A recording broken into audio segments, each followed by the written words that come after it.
Saudara, bulan ini kita banyak belajar tentang inspiration. Kita sudah belajar, bisakah aku bahagia? Lihat bagaimana Nabi Habakuk telah hidup dalam kebahagiaan di dalam segala keadaan. Kita juga sudah belajar dari ketekunan Ayub, bagaimana ketekunan Ayub yang mengagumkan telah menghasilkan hasil akhir yang dahsyat dan ajaib.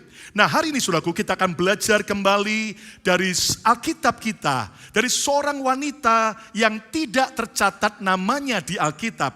Wanita ini ada di perjanjian baru, tetapi Tuhan Yesus sampai mengagumi kehidupan wanita ini. Dan kalau bisa ketika nanti kita di sorga, kita mau kenalan dengan wanita ini. Dan wanita ini luar biasa. Matius 15 ayat 21 sampai 28.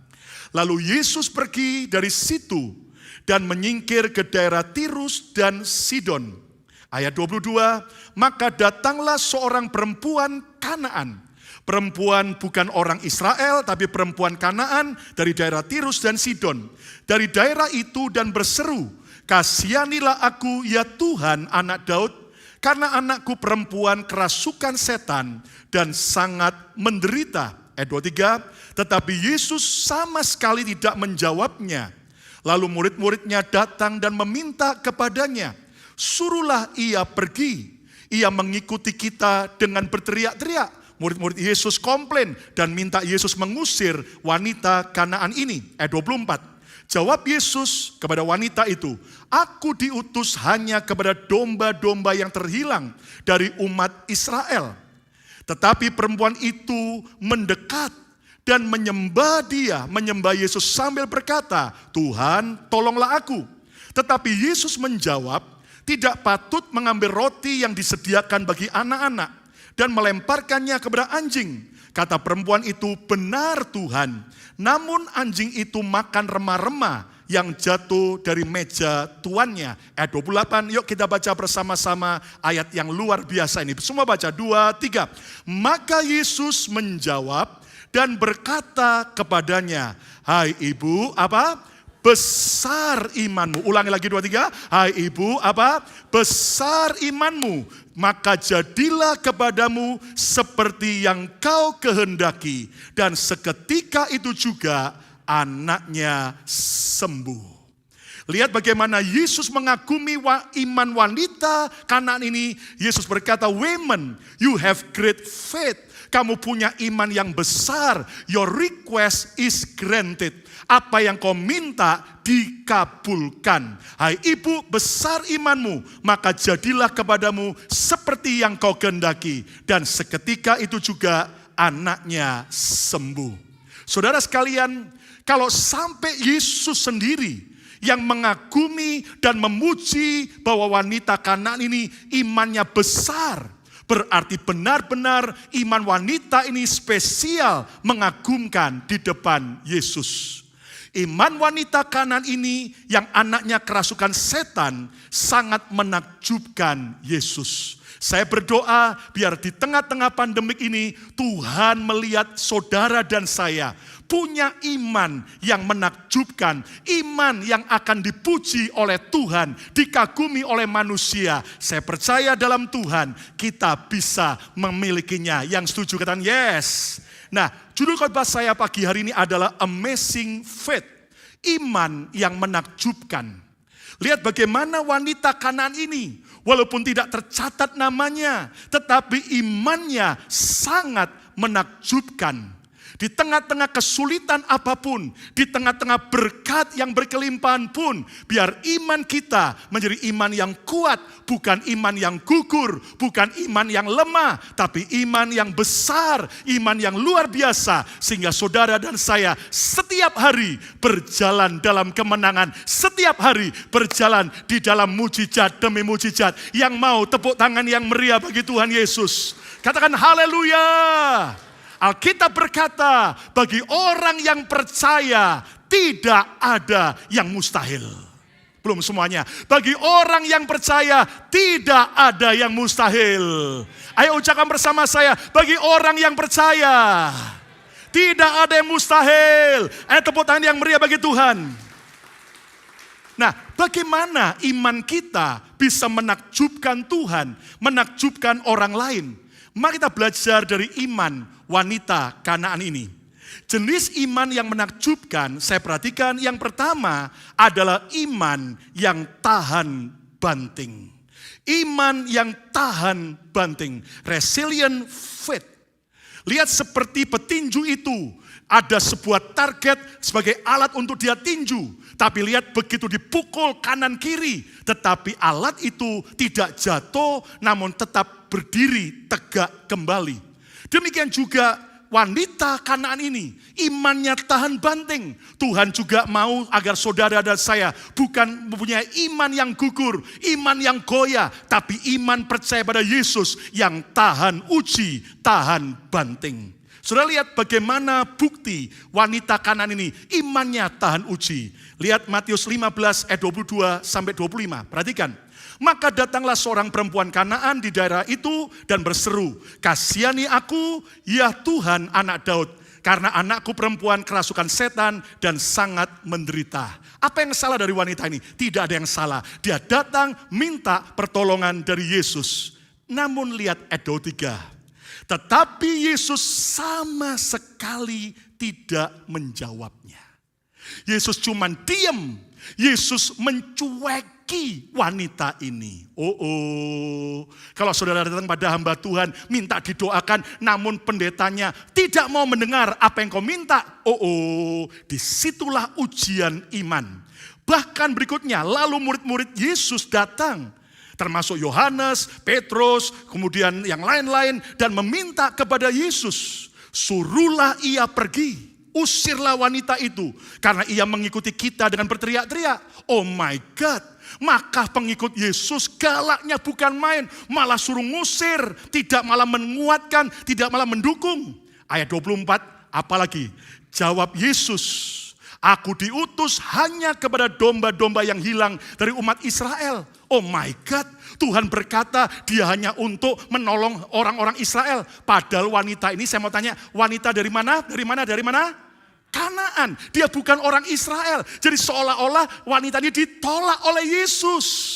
Lihat respon wanita ini, ayat 25. Tetapi perempuan itu mendekat pada Yesus. Bukan kecewa, bukan malah pergi, tapi malah mendekat dan menyembah Dia. Menyembah Yesus sambil berkata, Tuhan, tolonglah aku. Yesus takjub terhadap iman wanita Kanaan ini.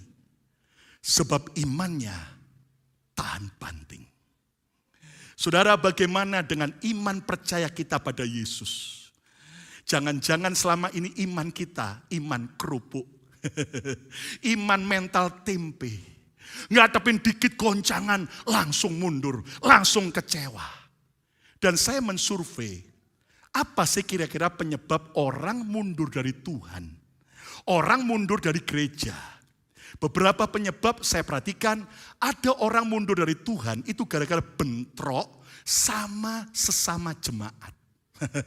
Ya Pak ya, ketika di kerjaan ribut berantem, loh itu kan orang Kristen, itu kan dari gereja itu. Langsung orang itu akan mundur. Kira-kira banyak enggak orang Kristen demikian? Banyak enggak? Banyak. Ada orang mundur dari Tuhan, kenapa? Karena kecewa dengan hamba Tuhan.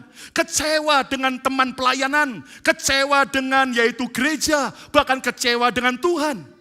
Ada juga orang mundur dari Tuhan karena tidak mendapatkan apa yang dia inginkan. Mungkin ada yang datang mau dapat kedudukan di gereja, mau dapatkan jodoh. Tapi kalau sudah nggak dapat, langsung akhirnya mundur. Ada juga orang meninggalkan Tuhan. Kenapa? Karena dihasut oleh orang-orang yang sakit hati. Udahlah, ngapain laku kamu ke gereja? Ngapain kamu setia ke Tuhan? Toh buktinya hidupmu kayak gitu. Itu orang Kristen mengecewakan dan sebagainya. Itu hasutan. Bahkan ada orang mundur dari Tuhan karena sudah merasa tidak perlu gereja lagi, tidak perlu Tuhan. Saya bisa sukses, saya bisa berhasil kok, walaupun saya tidak ke gereja. Hati-hati saudaraku, meskipun banyak penyebab orang bisa mundur dari Tuhan, orang bisa mundur dari gereja. Namun Tuhan mau supaya iman kita menjadi iman yang kuat dan tahan uji dan tahan banting lewati apapun juga. Yang setuju kita beri tepuk tangan yang meriah bagi Tuhan Yesus. Jelas saya tidak setuju kalau orang Kristen mengecewakan. Kalau hamba Tuhan kemudian kasar atau bahkan gereja tidak memperbaiki. Jelas kita harus terus perbaiki, koreksi diri untuk kita jadi lebih baik. Namun ingat, nggak ada gereja yang sempurna, tidak ada hamba Tuhan sempurna, tidak ada orang Kristen yang sempurna. Di sini kita harus belajar seringkali, semua hal-hal itu akan menguji apakah iman kita tahan banting ataukah iman kita gugur di tengah jalan. Satu kali Tuhan Yesus secara pribadi bicara dengan Simon Petrus sebelum Yesus disalibkan. Lukas 22 ayat 31 sampai 32. Perhatikan. Simon, Simon, lihat iblis telah menuntut untuk menampi kamu seperti gandum. Lihat bagaimana Yesus berkata to the point. Lihat Simon, iblis telah menuntut. Iblis sudah minta kepadaku untuk iblis bisa menampi kamu seperti gandum. Kata kalimat ini iblis telah menuntut, artinya apa? Dengar baik-baik. Iblis tidak bisa menyentuh hidup kita tanpa seizin Tuhan. Cuman beberapa yang amin. Iblis tidak bisa menyentuh, mengganggu hidup kita kalau Tuhan tidak izinkan. Seperti Ayub, selama ada pagar perlindungan Tuhan, iblis tidak bisa menyentuh. Tapi ada kalanya ketika iblis minta kepada Tuhan, maka Tuhan memberi izin. Oke, silakan. Tapi Anda tahu bukan karena Tuhan jahat, namun karena Tuhan mau agar kualitas iman kita terbukti iman yang anti goncangan. Setuju katanya? Amin. Untuk apa? Untuk menampi kamu seperti gandum. Saudara tahu bahwa di Israel gandum itu setelah dipanen supaya dipisahkan antara gandum dan dengan kulitnya, dengan sekamnya, maka ada alat penampi seperti skrob itu garpu diangkat ke atas, maka angin yang bertiup akan memisahkan gandum yang punya bobot, punya berat dengan sekam yang ringan yang akan diterbangkan oleh angin. Maka akhirnya gandum itu akan dikumpulkan, masuk ke dalam gudang, sementara sekam yang ringan akan dikumpulkan dan akan dibakar. Saudara sekalian, ketika Tuhan izinkan kita melewati masa sulit, ujian, tantangan, ingat bahwa itu mau membuktikan bagaimana kualitas iman kita, iman yang berbobot, iman yang tahan uji, iman yang tahan banting, ataukah iman yang akan lemah. Ayat 32, tetapi aku Yesus telah berdoa untuk engkau. Saudara, ada kabar baik dari kalimat ini. Saat kita lewati masa sulit pun, Yesus tidak pernah tinggalkan kita. Yesus sertai kita. Dia berdoa buat saudara dan saya. Ketika engkau sedang susah, dia ikut menangis dengan saudara. Katakan amin. Ketika engkau dalam keadaan sedang menderita, dia ikut menderita dengan engkau. Katakan amin. Namun yang menarik, kenapa Yesus cuma berdoa buat kita? Enggak langsung menolong. Saudara, ibarat seperti orang tua yang mencintai anaknya. Tapi orang tua harus mengizinkan anaknya masuk ke sekolah. Di sekolah digembleng, dididik, diberi pelajaran. Dan waktu ujian, ulangan, tes dihadapi oleh anak itu. Orang tuanya tidak boleh ikut campur. Orang tuanya cuma mendoakan supaya anakku lulus dari ujian. Dan percayalah ketika saudara alami persoalan, memang seringkali seolah-olah Tuhan diam saja. Tapi dia tetap awasi kita, dia jagai kita, dia doakan kita. Dan dia mau saudara hadapi semua itu. Anda tidak gagal, tapi lulus bersama dengan Tuhan. Yang mau lulus tepuk tangan yang meriah bagi Tuhan Yesus. Tetapi aku berdoa untuk engkau supaya imanmu jangan gugur. Jangan sampai iman saudara gagal. Dan engkau Petrus, jikalau engkau sudah insyaf, kuatkanlah saudara-saudaramu. Rupanya begini, dengar, saudara, ada banyak orang waktu mengalami keadaan yang buruk, dia belum sadar, dia belum insyaf. Makanya enggak berhasil-berhasil, enggak lulus-lulus, gagal terus, fail terus. Hari ini coba pegang dada masing-masing, katakan insyaf. Ayo, bila perlu pegang jidat kita masing-masing, katakan insyaf. Kata bersama, cepat insyaf. Betapa Tuhan punya rencana baik. Tepuk tangan yang meriah bagi Tuhan Yesus, amin. Jikalau engkau sudah insyaf, kuatkanlah saudara-saudaramu. Artinya apa? Hari itu Simon Petrus yang dituntut iblis untuk diuji. Tapi Yudas mungkin belum. Tapi Yohanes mungkin belum. Tapi nanti kalau Petrus sudah lulus, maka akan giliran yang lain. Artinya semua kita beda-beda lewati masalah dan waktu lewati ujian. Kalau sedang mengalami masalah, Anda tetap kuatkan. Tapi kalau engkau sudah kuat, kuatkan mereka yang sedang lewati masa proses. Kita saling menguatkan di masa pandemik ini. Jangan saling melemahkan, justru saling menguatkan supaya kita tetap punya iman yang tahan banting. Beri tepuk tangan yang meriah bagi Tuhan Yesus. Siapa mau punya iman tahan banting? Katakan yes. Nah, apa tanda orang yang imannya tahan banting? Seperti wanita Kanaan ini, iman yang anti tersinggung. Saudara, saya mau tanya, banyak enggak orang hari-hari ini gampang tersinggung? Banyak enggak? Banyak, di sini enggak ada, ya kan?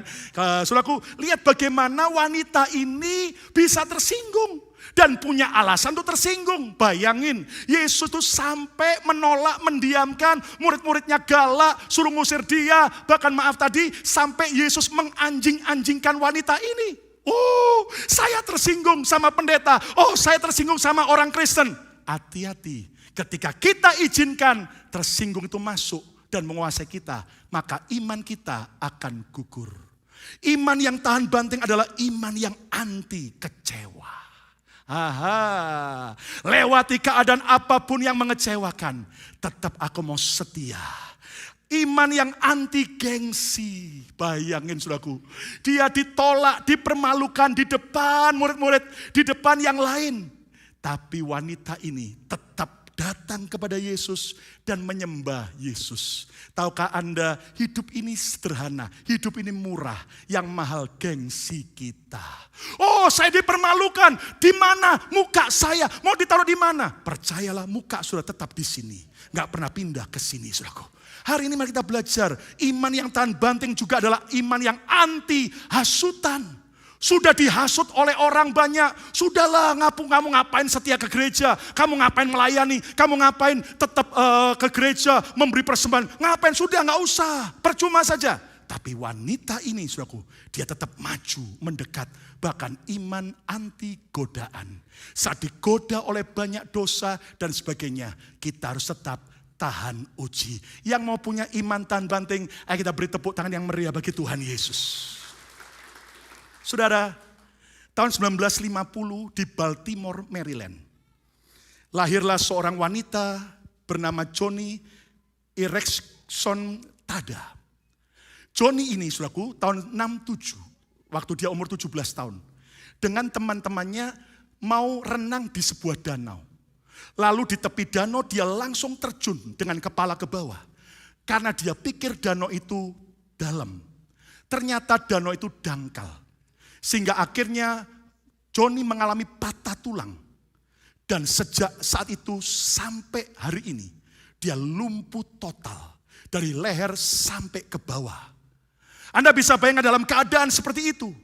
Di rumah sakit Joni sudah tidak tahan. Berkali-kali dia mau minta mati. Dia ingin mati. Bahkan seluruh iman dan pengharapannya kepada Yesus sudah kandas. Ia sudah bosan dengan semua nasihat teman-temannya gerejanya. Dia sudah bosan dengan semua nasihat para pendeta. Sampai satu kali ada seorang temannya bernama Steve datang.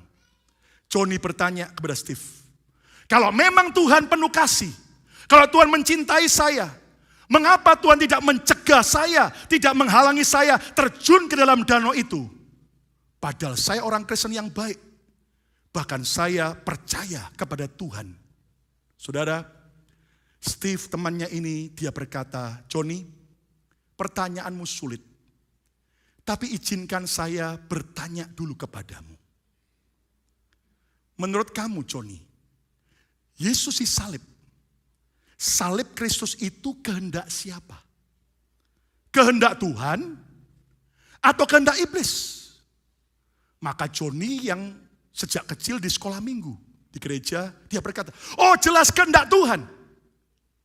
Oke, kamu percaya kehendak Tuhan? Betul.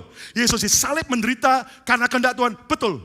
Tapi Joni, bukankah iblis yang menghasut Yudas Iskariot untuk mengkhianati dan menjual Yesus? Bukankah iblis yang menghasut yaitu ahli-ahli Taurat, orang-orang Farisi, imam-imam kepala untuk iri dan menyalibkan Yesus? Bukankah iblis yang membuat orang-orang yang di Yerusalem hari itu berteriak, salibkan dia, bebaskan Barabas? Walaupun kelihatannya salib sangat buruk, sangat menyakitkan, tetapi Yesus tahu persis bahwa salib bukanlah sebuah kesalahan.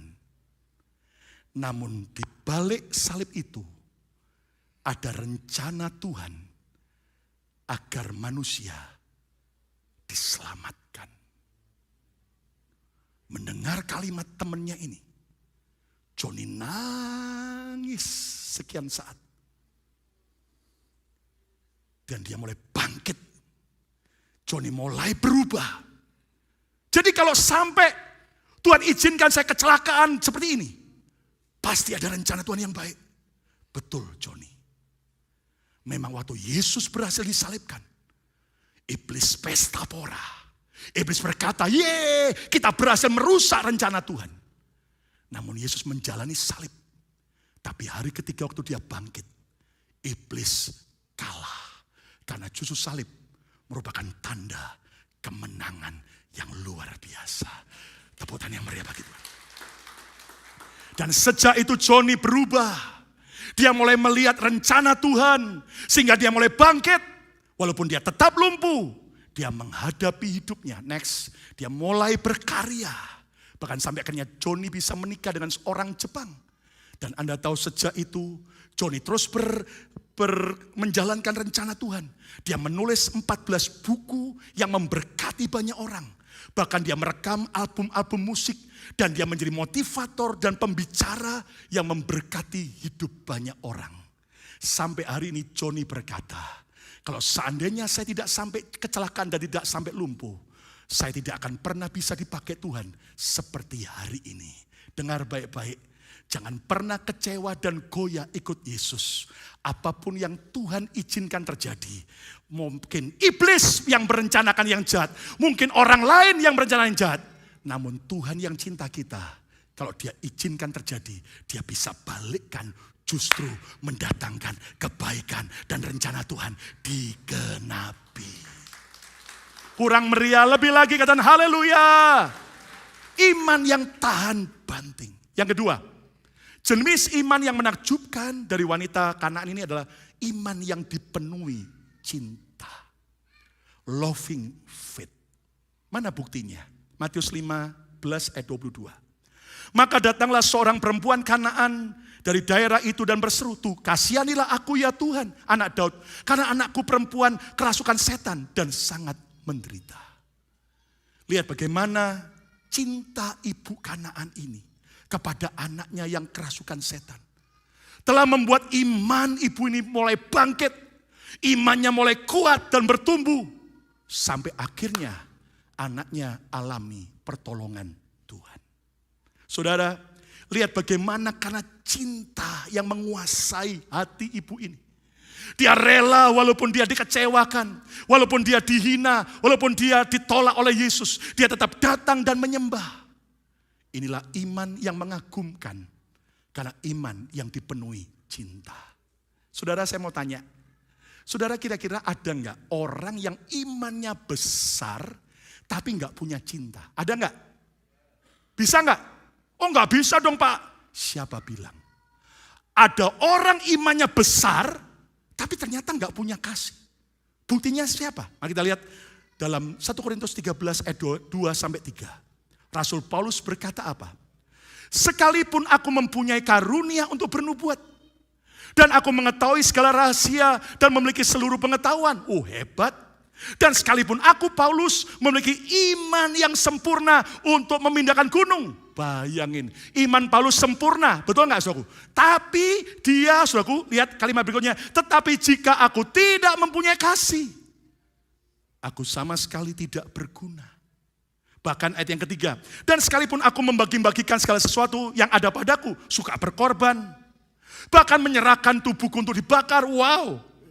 Tetapi jika aku tidak mempunyai kasih, sedikit pun tidak ada faedahnya bagiku. Paulus sendiri ngomong, orang yang imannya besar, bisa-bisa tidak punya kasih. Tapi orang yang penuh dengan kasih, pasti imannya akan besar. Saudara, ada enggak orang yang imannya gede, luar biasa, namun enggak punya kasih? Banyak. Contohnya para teroris.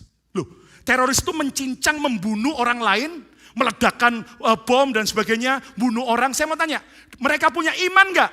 Gede, mereka percaya, mereka akan masuk surga, bla bla bla kalau mereka melakukan jihad. Tapi lihat iman mereka tanpa kasih. Dan ingat, bukankah Saulus sendiri, Paulus pernah ngalami. Dia dari golongan orang Farisi, dia orang yang betul-betul beriman kepada Tuhan. Namun akhirnya dia menangkap para pengikut Yesus, dimasukkan dalam penjara. Bahkan Saulus, saudaraku, ternyata dia juga ikut menjadi otak daripada Stefanus, murid Yesus yang dirajam batu oleh orang banyak sampai mati. Dan Paulus punya iman, Saulus. Tapi lihat, enggak punya kasih. Sampai satu kali ketika dia mau menangkap para murid-murid Yesus di kota Damsyik, ada kilauan cahaya yang membuat dia rebah. Dan dari cahaya itu ada suara, Saulus, Saulus, mengapa engkau menganiaya aku? Dan singkatnya hari itu, Saulus sadar, Tuhan bukan hanya Tuhan yang perlu dipercayai, tapi Tuhan Yesus adalah Tuhan yang penuh cinta. Dan hari itu Saulus mengalami terang cinta Yesus masuk dalam hidupnya. Singkatnya, Tuhan sembuhkan dia. Dan dari Saulus berubah jadi Paulus. Yang akhirnya karena cintanya kepada Tuhan, dia berkata, betapa lebar, betapa panjang, tinggi dan dalamnya kasih Kristus. Kita beri tepuk tangan yang meriah bagi Tuhan Yesus. Iman yang besar adalah iman yang bukan hanya percaya Tuhan, iman yang tahan uji, tapi juga iman yang dipenuhi cinta. Saudara, apakah benar kita sudah punya cinta pada Tuhan dan sesama? Atau jangan-jangan di masa pandemik ini kita jadi orang egois, kita jadi orang yang selfish, yang akhirnya mementingkan diri sendiri, dan kita mulai luntur cinta kita kepada Tuhan dan sesama. Apa sih bukti iman yang dipenuhi cinta? Kita cek. Iman yang dipenuhi cinta adalah iman yang mengalahkan ketakutan. Wanita biasanya takut sama setan dan takut sama kecoa. Tapi wanita Kanaan ini waktu anaknya perempuan kerasukan setan, harusnya dia takut sama setan, tapi demi cintanya, aku gak mau anakku dirasuk setan terus. Aku mau fight supaya setan pergi, supaya anakku sembuh. Maka dia tidak lagi mau hidup dalam ketakutan. Alkitab berkata, kasih melenyapkan ketakutan. Kalau hidupmu dipenuhi cinta, maka saudara tidak akan pernah lagi izinkan ketakutan, kekhawatiran, depresi, stres. Tapi engkau percaya Tuhan yang pegang dan pegang kendali masa depan kita. Kita beri tepuk tangan yang meriah bagi Tuhan Yesus. Bahkan iman yang dipenuhi cinta adalah iman yang rela berkorban. Lihat, Paulus tadi berkata, ada orang suka berkorban bahkan menyerahkan nyawanya untuk dibakar, namun tidak punya cinta. Berarti, saudaraku, orang yang suka berkorban belum tentu penuh cinta. Namun, orang yang penuh cinta pasti suka berkorban. Dengar baik-baik para wanita yang belum menikah. Kalau sampai ada cowok yang berkata pada saudara, sarangio. Namun pada waktu makan di Chinatown, waktu giliran tagihan makanan datang, lalu dia bilang, yuk paruan. Pesan saya, langsung pecat. Yang namanya sarangio, cinta, itu pasti apa? Rela berkorban. Saudara tahu hari-hari ini ya, ada banyak pengajaran-pengajaran aneh muncul. Yang menyerang perpuluhan. Oh, perpuluhan itu sudah gak ada laku lagi. Itu gereja yang ngajar perpuluhan itu sesat, bahkan perampok. Maaf kata, saudara, di perjanjian baru pun ada banyak ayat tentang perpuluhan. Saya sempat ngobrol, diskusi dengan seorang ahli teologi. Dan akhirnya dia bilang begini, ternyata di perjanjian lama, perpuluhan itu bukan 10%, tapi ada 3 perpuluhan, berarti 30%. Nggak sempat ayatnya saya buka, nanti Anda cari sendiri. 10% yang pertama adalah untuk rumah Tuhan, dikembalikan ke rumah Tuhan. 10% yang kedua adalah untuk orang miskin. 10% yang ketiga adalah untuk biaya ziarah rohani. Sampai hari ini orang Yahudi, mereka melakukan hal ini 30%. Jadi saudaraku, kalau mereka tinggal di Amerika, waktu Paskah mereka terbang ke Israel untuk ziarah rohani. Maka semua biaya pesawat, hotel, makanan, semua ditanggung dari biaya perpuluhan yang ketiga. Nah, di perjanjian baru, apa yang dicatat oleh Alkitab? Waktu Sakius bertobat, Sakius berkata, Tuhan, setengah dari kekayaanku aku akan berikan pada orang miskin. Saya mau tanya, setengah itu berapa persen? 50%. Waktu saudaraku, janda yang miskin datang ke bait suci, Yesus berdiri di depan kotak persembahan. Wanita janda ini cuma punya 2 dirham. Lalu dia berikan semua. Maka Tuhan puji wanita ini. Bukan soal jumlahnya. Tapi lihat wanita ini memberi seluruh yang dia punya. Saya mau tanya, berarti wanita janda ini memberi berapa persen? 100%. Pemuda yang kaya raya, Yesus bertanya, maukah engkau ikut aku? Pergi, jual seluruh hartamu, beri pada orang miskin, ikut aku. Jual seluruh hartamu, berapa persen? 100%. Saudara, jadi kalau ada orang berkata, nggak ada di perjanjian lama, di perjanjian baru perpuluhan. Anda mengerti sebenarnya, justru Alkitab di perjanjian baru mengajar, bukan 10%, 100%. Dan maaf, buru-buru ngasih 100%. Tuhan tes 10% saja.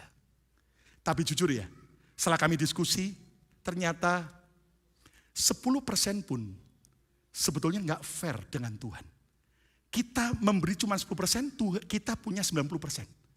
Nah, bagi mereka yang gajinya 2.000 per bulan, per bulannya $200, sisanya 1.800, betul? Sementara mereka yang punya usaha atau kerjaan profesional, 1 bulan gajinya misalnya 10.000. Per bulannya berapa? Halo?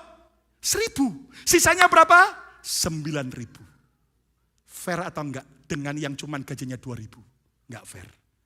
Yang 2.000 cuma sisa 1.800, sementara yang 10.000 gajinya sisa 9.000.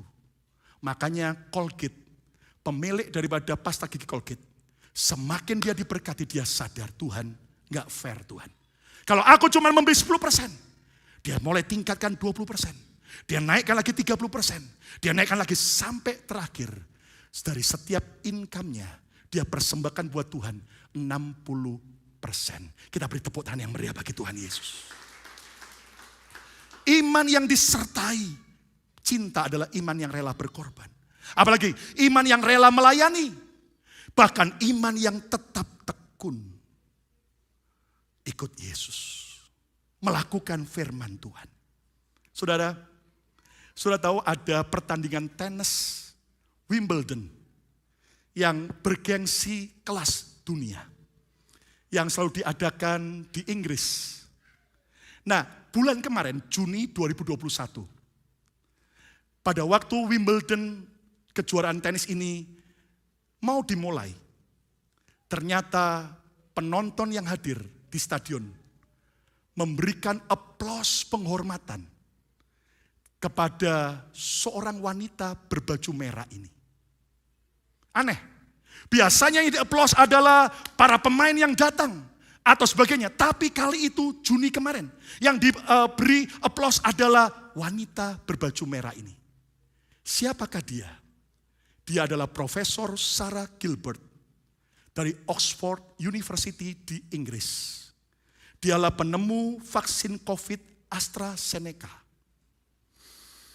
Lihat bagaimana dia seorang anak Tuhan yang cinta Tuhan dan cinta kemanusiaan.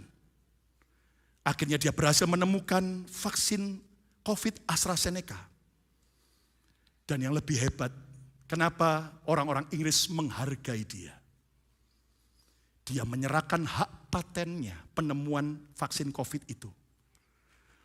Demi kemanusiaan, demi menolong orang banyak, dia serahkan tanpa dia mendapat royalti 1 sen pun. Makanya vaksin AstraZeneca adalah vaksin termurah di dunia. Karena hanya cuman membayar yaitu biaya produksi $2 atau $3 satu suntikan. Lihat bagaimana wanita ini mempersembahkan penemuannya supaya manusia tertolong. Makanya gak heran sampai orang-orang Inggris memberi aplaus bagi wanita ini. Karena di tengah pandemik, Anda tahu saudara, ada banyak orang cari keuntungan. Namun wanita ini justru rela demi cintanya. Dia tidak mau terima 1 sen pun dari setiap suntikan. Sementara dari merek-merek yang lain, maka mahal. Kenapa? Karena ada hak royalti bagi para penemunya.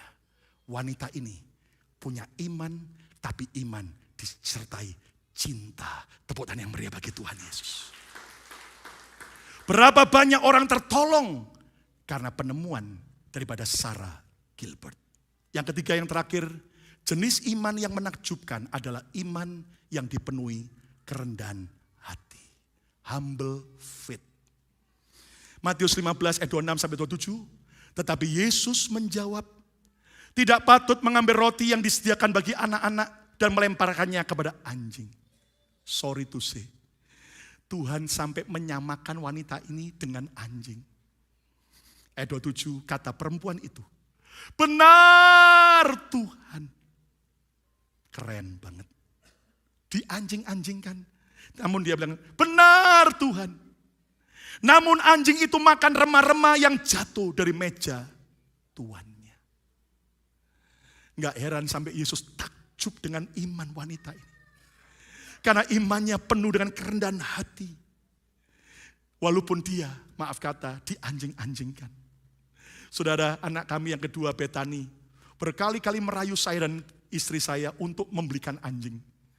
Kami bilang no, ya, karena masalah kesehatan. Saya bilang enggak, kalau kamu mau pinjam sama teman-teman yang punya anjing, main sama dia. Tapi pulang harus mandi keramas. Saudara, tapi yang menarik, di Alkitab ada beberapa kali kata anjing. Saudara tahu ada orang di perjanjian lama namanya Kaleb bin Yefune. Dia akhirnya bersama Yosua diizinkan Tuhan masuk tanah perjanjian. Arti nama Kaleb adalah dog, anjing. Seperti anjing yang setia kepada tuannya. Kaleb tetap setia kepada Tuhan dengan segenap hati, sepenuh hati dia ikut Tuhan. Dia taat dengan Tuhan. Gak heran Tuhan bela dog ini. Bahkan kata penyembahan dalam bahasa Yunaninya dari kata proskuneo. Kata proskuneo artinya seperti seekor anjing yang datang karena cinta menjilat tuannya. Anda tahu kayak tuh orang kalau punya anjing begitu dia pulang, disambut dijilat oleh anjingnya. Itu arti penyembahan. Saudara, bahkan wanita Kanaan ini disamakan dengan anjing. Namun dia tidak marah. Dia berkata, benar Tuhan. Namun anjing itu juga dapat kemurahan.